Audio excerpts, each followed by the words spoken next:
28 novembre, et en écoutant la parole de Jésus nous dire « Veillez et priez en tout temps », le jour viendra à l'improviste. J'ai cherché ce que j'allais partager pour ce pèlerinage de l'espérance. Et j'ai choisi une expérience vécue en communauté. C'était mi-avril, en plein confinement. Je me préparais à aller aux Vêpres. Une sœur m'arrête et me partage qu'elle a rencontré une autre sœur qui se trouvait perdue. Elle était inquiète aussi. Alors j'ai laissé mes livres et je suis partie à la recherche de cette sœur. Je l'ai trouvée, c'est vrai, dans le grand cloître, perdue, cherchant où trouver ce qu'elle cherchait, ne sachant pas trop ce qu'elle cherchait. Après quelques questions, et voyant qu'elle pouvait marcher, nous sommes montés et nous avons rejoint sa chambre. Nous avons essayé de parler.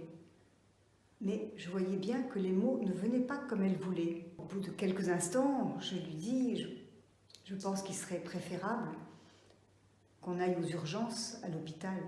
Mais tout de suite, ayant dit l'hôpital, la vigueur l'a reprise et elle m'a dit « Ah non, pas à l'hôpital, on en sort plus malade qu'avant ». Et je me suis dit, ce n'est pas gagné, que faire?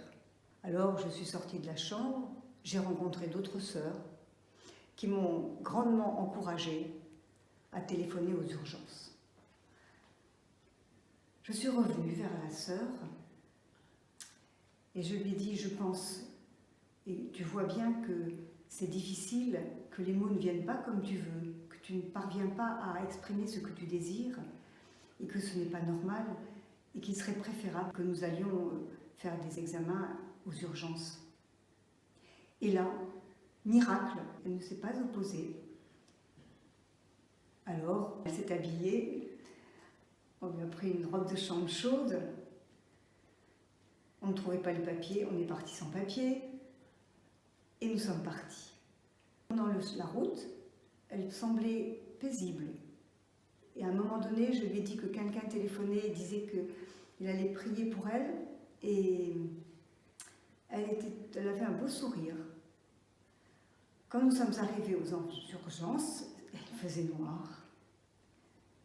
Mais par chance, il y avait une personne avant nous et c'était pas encombré. On a pu être tout de suite prise.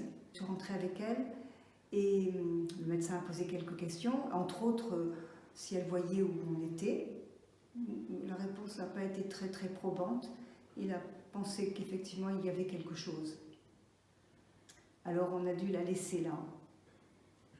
Et je trouvais ça difficile de la laisser, mais c'était bon. Et on a fait confiance aussi au médecin. Les jours suivants, nous avons téléphoné régulièrement, on prenait des nouvelles. Et les infirmiers nous répondaient avec beaucoup d'amabilité, en gardant la discrétion. Mais on faisait toujours des examens. Enfin, elle n'avait pas le Covid. C'était déjà un point. Et au 4e jour, l'infirmière m'a proposé de me la passer. Je pensais que c'était un bon signe, qu'elle allait peut-être pouvoir parler. Effectivement, elle a un petit peu parlé.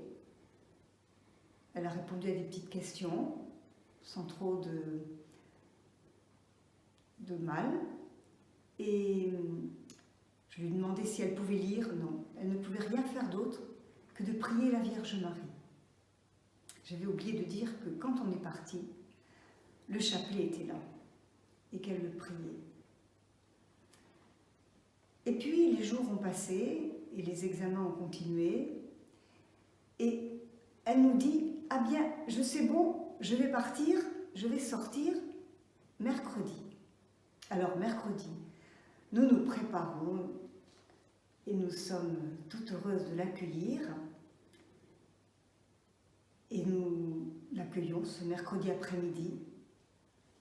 Nous sommes heureuses aussi de l'entendre dire qu'elle est reconnaissante pour toute l'équipe soignante qui a pris soin d'elle, qui a été très, très bonne pour elle, de tous les examens qu'elle a subis. Nous aussi, nous rendions grâce. Nous avons vraiment pensé que c'était un beau témoignage qu'elle nous donnait. Elle a veillé, elle a prié Marie, elle a veillé avec Marie dans cette circonstance qui nous est venue à l'improviste.